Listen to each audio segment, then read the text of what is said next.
दोस्तों, एम लक्ष्मीकांत में आपका स्वागत है। हम पढ़ रहे हैं राष्ट्रीय आपदा प्रबंधन प्राधिकरण, national disaster management authority, NDMA.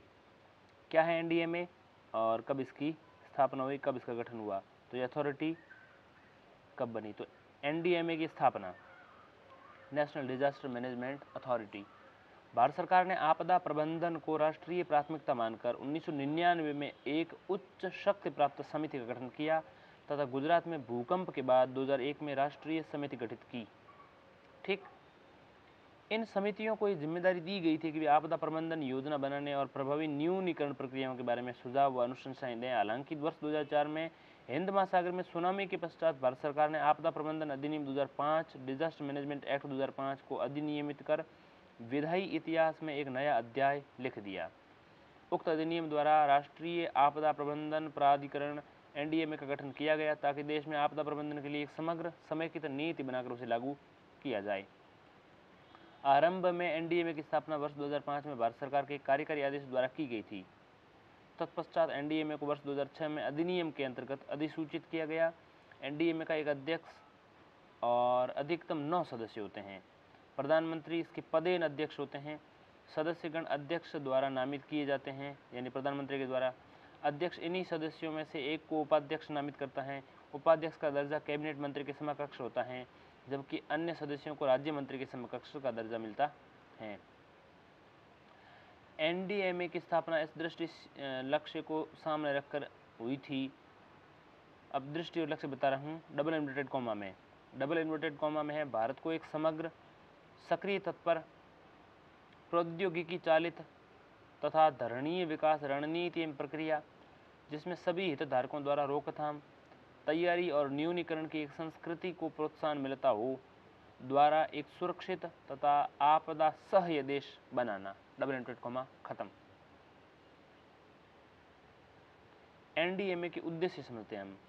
National disaster management authority यानी कि राष्ट्रीय आपदा प्रबंधन प्राधिकरण।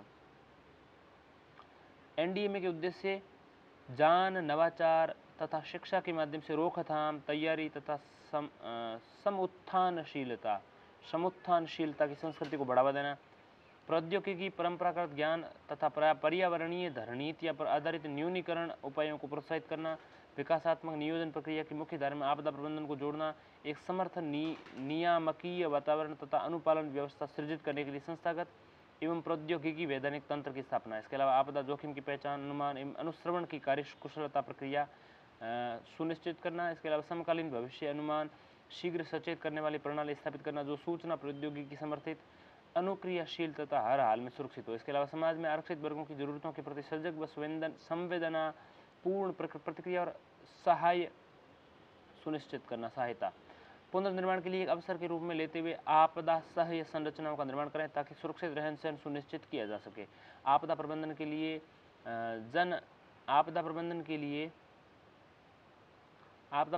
जन माध्यमों के द्वारा उपादेय एवं परिवर्तनकारी सक्रियता सुनिश्चित करना, ये सब इसके उद्देश्य हैं। अब कार्य समझते हैं। एनडीएमए आपदा की स्थिति में समय पर प्रभावी प्रत्युत्तर देने के लिए आपदा प्रबंधन नीतियों, योजनाओं और दिशा निर्देशों को तय करने के लिए उत्तरदायी है। एनडीएमए के कार्य निम्नलिखित हैं। आपदा प्रबंधन की नीतियां तैयार करना, राष्ट्रीय योजना को स्वीकृत करना, राष्ट्रीय योजना के अनुरूप केंद्र सरकार के मंत्रालयों विभागों द्वारा तैयार योजनाओं को स्वीकृत करना। चौथा, राष्ट्रीय आपदा प्रबंधन प्राधिकरणों हेतु राज्य योजना के लिए पालन किए जाने वाले दिशा निर्देश तैयार करना। इसके अलावा भारत सरकार के विभिन्न मंत्रालयों तथा विभागों द्वारा पालन किए जाने हेतु दिशा निर्देश तैयार करना ताकि उनकी विकास योजनाओं और परियोजनाओं को आपदा से बचाने अथवा उसके प्रभाव को कम से कम करने हेतु किए जाने वाले उपायों को एकीकृत करने के लिए ऐसा काम करें। इसके अलावा आपदा प्रबंधन के लिए नीतियों, योजनाओं को लागू करने संबंधी प्रयासों में समन्वय स्थापित करना। इसके अलावा न्यूनीकरण के उद्देश्य से विधि के प्रावधान की अनुशंसा करना। इसके अलावा ऐसी सहायता आपदाग्रस्त अन्य देशों को भी उपलब्ध कराना यदि केंद्र सरकार निश्चय करे। इसके अलावा आपदा की रोकथाम अथवा न्यूनीकरण अथवा तैयारी अथवा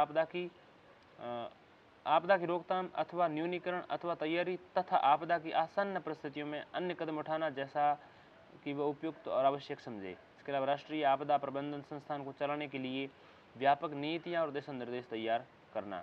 एनडीएमए के अतिरिक्त कार्य देखते हैं। उपरोक्त के अतिरिक्त एनडीएमए निम्नलिखित कार्यों में भी निम्नलिखित कार्य भी संपादित करता है। यह आपदा से प्रभावित व्यक्तियों के लिए प्रदान किए जाने वाले सहाय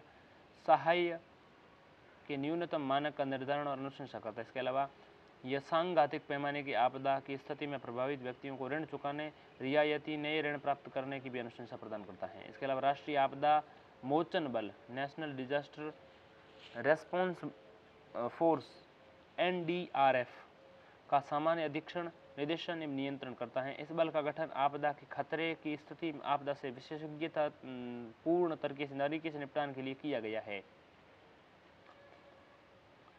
इसके अतिरिक्त यह आपदा के खतरे अथवा आपदा की स्थिति से संबंधित विभागों तथा प्राधिकारी को राहत एवं बचाव के लिए जरूरी सामग्री की आपात खरीद के लिए अधिकृत करता है। ऐसे मामले में निविदा की सहायता प्रक्रिया को त्याग दिया जाता है। इसके अलावा एनडीएमए अपनी समस्त गतिविधियों की वार्षिक रिपोर्ट केंद्र सरकार को सौंपता है। केंद्र सरकार इस रिपोर्ट यानी प्रतिवेदन को संसद के दोनों सदनों के समक्ष रखती है। राष्ट्रीय आपदा प्रबंधन प्राधिकरण, इसकी संरचना। प्रत्येक राज्य में एक आपदा प्रबंधन प्राधिकरण यानी कि एसडीएमए स्थापित। एनडीएमए राष्ट्रीय स्तर पर होता है और राज्य आपदा प्रबंधन प्राधिकरण पढ़ रहे हैं अभी, तो स्टेट के लिए होता है एसडीएमए। प्रत्येक राज्य में एक आपदा प्रबंधन प्राधिकरण यानी कि एसडीएमए स्थापित होना चाहिए। हम पढ़ रहे हैं राज्य आपदा प्रबंधन प्राधिकरण। एसडीएमए में एक अध्यक्ष सहित अधिकतम 9 सदस्य होते हैं। इसका मुख्यमंत्री पदेन अध्यक्ष होता है। कार्यकारिणी समिति का अध्यक्ष एसडीएमए का पदेन सदस्य होता है। ठीक है, जिनकी संख्या अन्य सदस्यों जिनकी संख्या 8 से अधिक नहीं होनी चाहिए को अध्यक्ष द्वारा नामित किया जाता है। इन्हीं सदस्यों में से एक को अध्यक्ष और उपाध्यक्ष को पदेन मुख्य कार्यकारी अधिकारी यानी सीईओ के रूप में कार्य करता है। अब कार्य देखते हैं। एसडीएमए राज्य में आपदा प्रबंधन की नीतियों योजनाओं को बनाने के लिए उत्तरदायी है। इसके लिए निम्नलिखित कार्य हैं। पहला, राज्य आपदा प्रबंधन नीति का निर्माण। दूसरा, एनडीएमए के दिशा निर्देश आलोक में राज्य को योजना स्वीकृत कराना। इसके अलावा राज्य सरकार के विभिन्न विभागों की विकास योजनाओं एवं परियोजनाओं को आपदा से बचाने और उसके प्रभाव को न्यूनतम करने के लिए किए जाने वाले उपकरणों को एकीकृत किया जा सके, इसके लिए दिशा निर्देश तैयार करना। इसके अलावा राज्य योजना को कार्यान्वित करने के लिए समन्वय स्थापित करना। इसके अलावा न्यूनीकरण एवं तैयारी उपायों के लिए निधि के प्रावधान की अनुशंसा करना। इसके अलावा राज्य के विभिन्न विभागों की विकास योजनाओं की समीक्षा करना तथा ये सुनिश्चित करना कि इन योजनाओं में रोकथाम एवं न्यूनीकरण उपाय सन्निहित हैं, ये मतलब तय करना है, सुनिश्चित करना है। इसके अलावा न्यूनीकरण क्षमता निर्माण और तैयारी से जुड़े राज्य सरकार के विभागों के उपायों की समीक्षा करना तथा जरूरी दिशा निर्देश प्रदान करना। अब हम समझते हैं जिला आपदा प्रबंधन प्राधिकरण। प्रत्येक राज्य को अपने जिले में जिला आपदा प्रबंधन प्राधिकरण यानी कि district disaster management authority DDMA की स्थापना करनी चाहिए। डीडीएमए में एक अध्यक्ष के अतिरिक्त 7 अधिकतम सदस्य होते हैं। जिलाधिकारी डीएम और उपायुक्त यानी डेप्यूटी कमिश्नर डीडीएमए का अध्यक्ष होता है।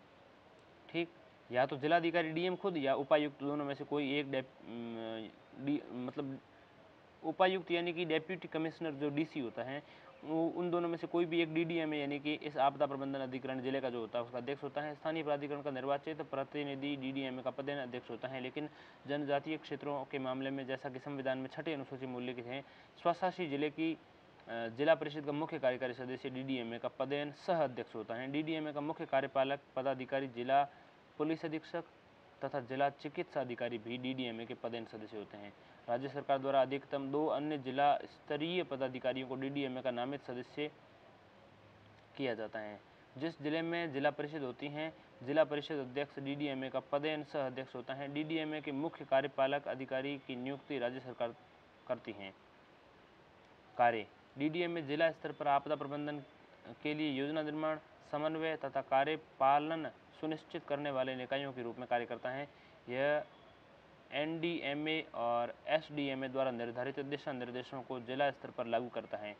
इसके लिए इसके निम्नलिखित कार्य हैं। पहला, जिला के लिए आपदा प्रबंधन योजना समेत जिला अनुक्रिया योजना शामिलों का निर्माण करना।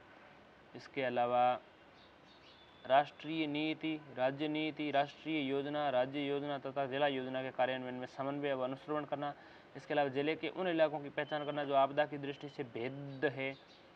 इसके अलावा इन इलाकों में सरकारी विभागों और जिला स्तर के निकायों द्वारा आपदा की रोकथाम और उसके प्रभावों को न्यूनीकरण के लिए उपाय सुनिश्चित करना। इसके अलावा ये सुनिश्चित करना कि एनडीएमए तथा एसडीएमए राज्य और नेशनल लेवल के जो डिजास्टर मैनेजमेंट अथॉरिटीज़ हैं उनके द्वारा निर्धारित आपदा की रोकथाम, प्रभाव के न्यूनीकरण और निपटने की तैयारी, अनुक्रिया उपायों को आदि दिशा निर्देशों का पालन करना जिला स्तर पर अधिकारियों के द्वारा किया जा रहा है कि नहीं, ये तय करना है। इसके अलावा जिले के विभिन्न स्तरों में पदाधिकारियों, कर्मचारियों, स्वैच्छिक राहत कार्यक्रमों के लिए विशेष प्रशिक्षण कार्यक्रमों का आयोजन और समन्वय। इसके अलावा स्थानीय प्राधिकारियों, सरकारी और गैर सरकारी संगठनों के लिए सहयोग से आपदा की रोकथाम और न्यूनीकरण के लिए सामुदायिक प्रशिक्षण और जागरूकता कार्यक्रम चलाना। इसके अलावा पूर्व चेतावनी तथा जन सामान्य की सूचना सही तरीके